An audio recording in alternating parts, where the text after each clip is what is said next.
Hello दोस्तों, मेरे YouTube channel general studies में आप सभी का स्वागत है। तो दोस्तों द 5 मिनट शो में आज हम चर्चा करेंगे वैदिक सभ्यता के संबंध में। ठीक है, पिछली क्लासेज में हमने देखा था सबसे पहले जो सिंधु घाटी सभ्यता थी। ठीक है, आज हम चर्चा करेंगे वैदिक सभ्यता। ठीक है, वैदिक सभ्यता, इसका हम ऋग्वैदिक काल देखेंगे। ठीक है, उससे पहले हम 5 प्रश्न देखते हैं। सबसे पहला प्रश्न है, निम्नलिखित में से किसे आर्य सभ्यता भी कहा जाता है। ठीक है, आर्य सभ्यता किसे कहा जाता है?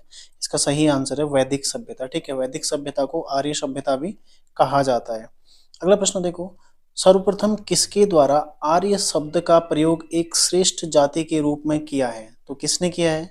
ये किया, देखो मैक्स मूलर ने। ठीक है, मैक्स मूलर, इनके द्वारा आर्य शब्द का प्रयोग एक श्रेष्ठ जाति के रूप में किया गया है। ठीक है, अगला प्रश्न देखो, ऋग्वैदिक काल के संबंध में गलत कथन बताइए। ठीक है, तो इनमें देखो, यह मूलतः ग्रामीण सभ्यता थी, बिल्कुल सही है। ठीक है, यह पूर्णतः नगरीय सभ्यता थी, ये गलत है। ठीक है, इनका आरंभिक जीवन पशुचारण पर आधारित था, ये भी सही है। और आर्यों का मूल निवास मध्य एशिया है, ये भी सही है। तो इसका विकल्प बी। ठीक है, आर्य सभ्यता क्या थी? ग्रामीण, ठीक है, ग्रामीण विकसित सभ्यता थी, ना कि नगरीय सभ्यता। नगरीय सभ्यता कौन सी थी? सिंधु घाटी सभ्यता। ठीक है, अगला देखो, निम्नांकित में से कौन सी नदी सप्त सैंधव क्षेत्र में सम्मिलित नहीं है? ठीक है, सप्त सैंधव क्षेत्र में कौन सी नदी सम्मिलित नहीं है? इसका सही आंसर हो जाएगा, देखो गंगा नदी। ठीक है, गंगा नदी सम्मिलित नहीं है। बाकी सभी नदियां, सिंधु नदी, सरस्वती, विपाशा, सभी किसमें आती हैं? सप्त सैंधव क्षेत्र में आती हैं। तो आगे इसको हम विस्तार पूर्वक जानेंगे। ठीक है, 5 प्रश्नों के पश्चात।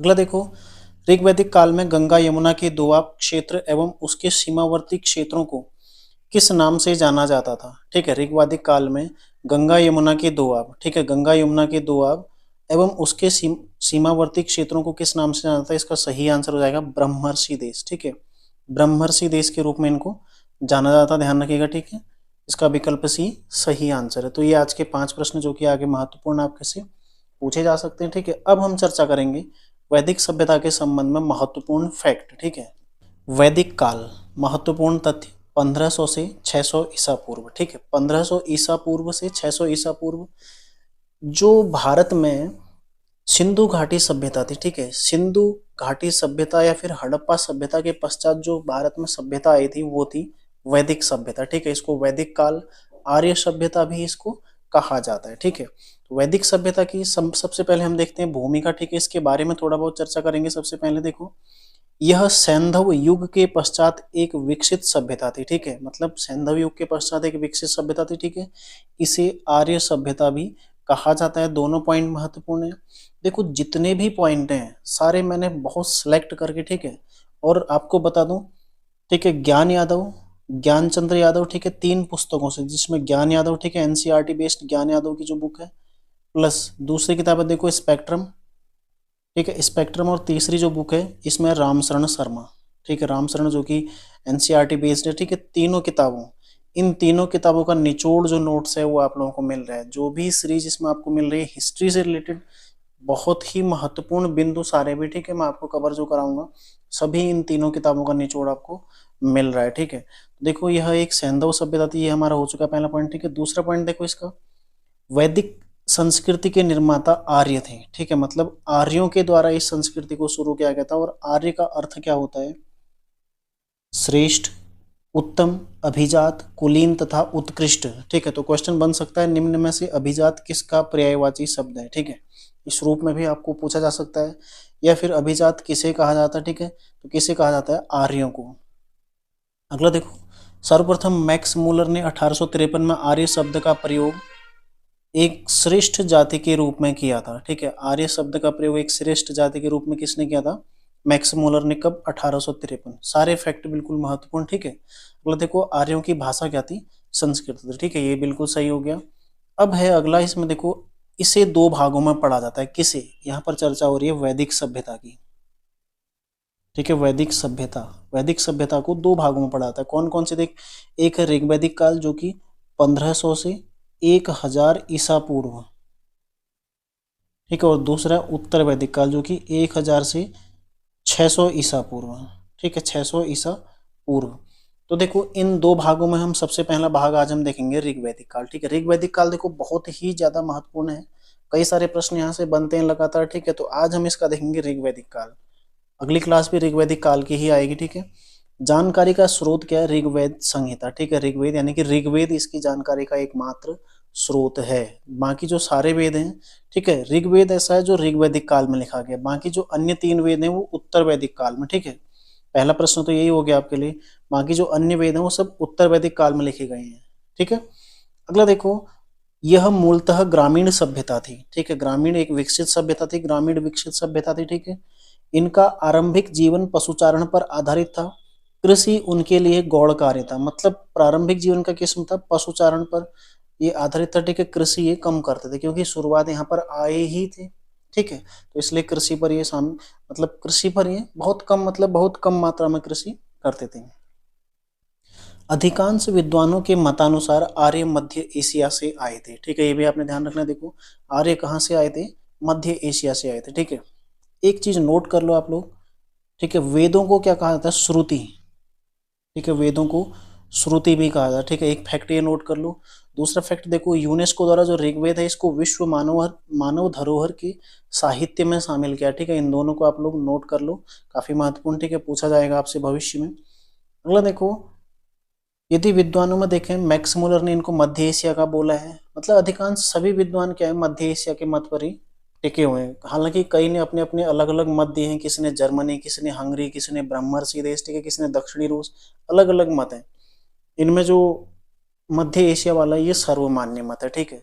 अब भौगोलिक विस्तार की यदि चर्चा करें, मतलब कहाँ कहाँ पर ये फैले हुए थे, कहाँ कहाँ ये विस्तारित थे। इनका निवास स्थल था सप्त सैंधव क्षेत्र, ठीक है। सप्त सैंधव मतलब सिंधु और उसकी 7 नदियां, मतलब उसकी जो 6 नदियां हैं, सिंधु नदी से संबंधित जो क्षेत्र है, ठीक है। देखो इसमें सिंधु, सरस्वती, शतुद्री, विपाशा, परुष्णी, वितस्ता और अस्किनी, इन नदियों के मध्य में जो सभ्यता फैली हुई थी, ठीक है, ये मतलब इन नदियों के मध्य में निवास करते थे सप्त सैंधव क्षेत्र।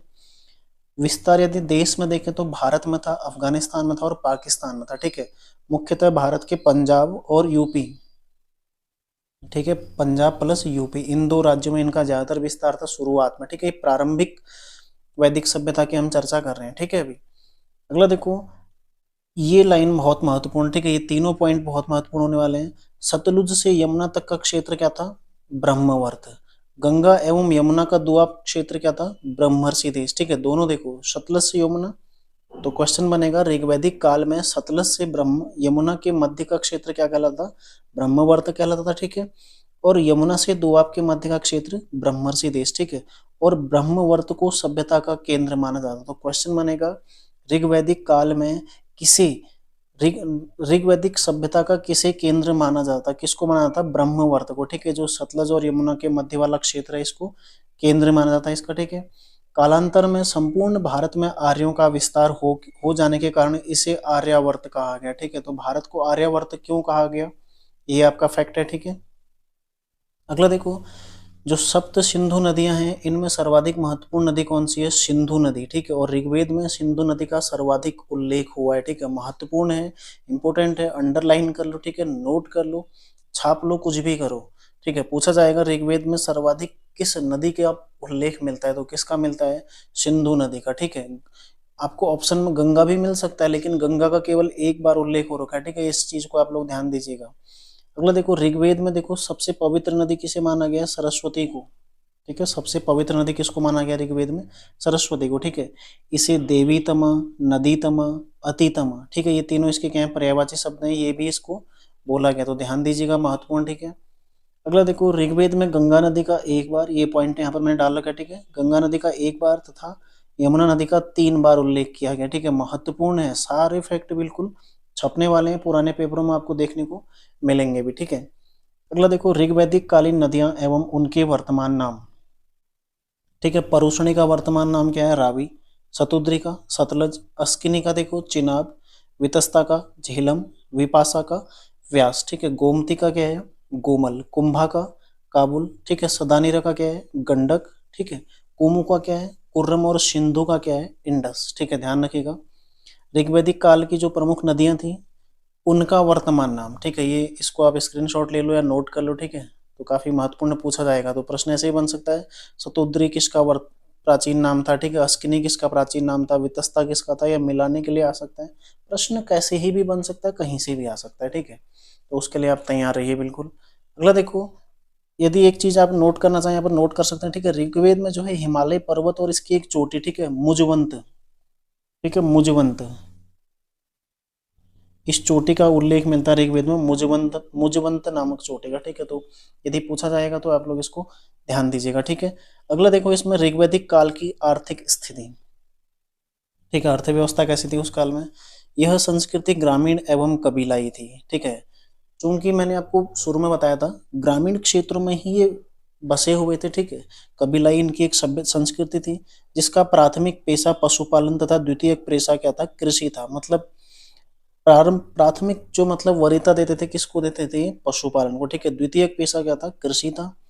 गाय को पवित्र पशु माना जाता था और यह विनिमय का माध्यम भी था, ठीक है, माध्यम भी था। मतलब किसी को कोई चीज देनी है या किसी को कुछ चीज लेना है तो उसके बदले उसको गायें देना, मतलब एक विनिमय का माध्यम क्या था, गाय था, गाय थी, ठीक है। और ये पवित्र पशु भी इसको माना जाता था।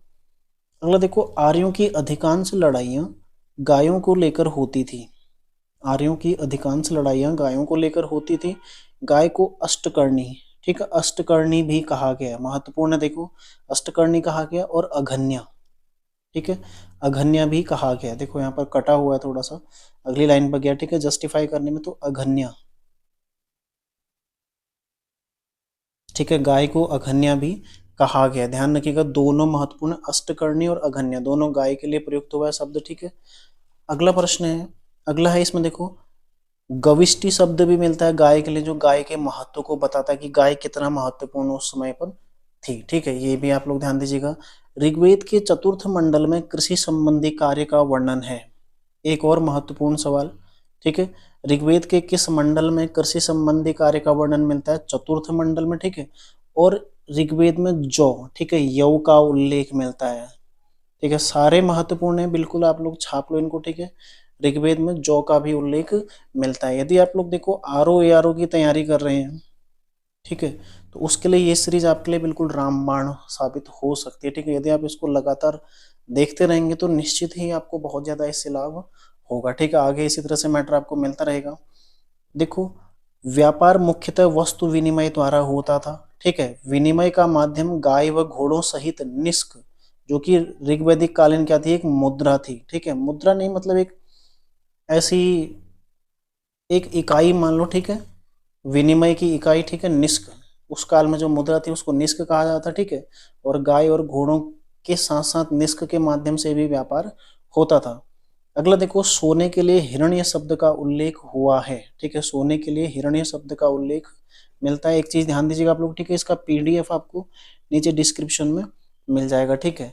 तो सोने के लिए शब्द कौन सा प्रयुक्त हुआ है, हिरण्य शब्द। और इस काल में लोहे से लोग परिचित अभी नहीं थे। परिचित कब होते हैं, 1000 ईस्वी पूर्व के पश्चात, हम उससे पहले की बात कर रहे हैं अभी, ठीक है। उसके बाद का काल हम अगला देखेंगे जब, ठीक है, उत्तर वैदिक काल, वहां पर लोहे से परिचित हो जाएंगे, ठीक है। तो ये आज का महत्वपूर्ण सवाल, अति महत्वपूर्ण फैक्ट, ठीक है, अति महत्वपूर्ण क्लास है बिल्कुल आपके लिए, ठीक है, अति महत्वपूर्ण, ठीक है। तो ये हो गया आज का। अगली क्लास में हम देखेंगे अन्य चीजें जिसमें ऋग्वैदिक कालीन सामाजिक जीवन, ठीक है, ऋग्वैदिक कालीन अन्य चीजें, अन्य नाम जो भी हैं, अगली क्लास में हम चर्चा करेंगे। तो मिलते हैं नेक्स्ट क्लास में, तैयारी आप लोग करते रहिए, धन्यवाद।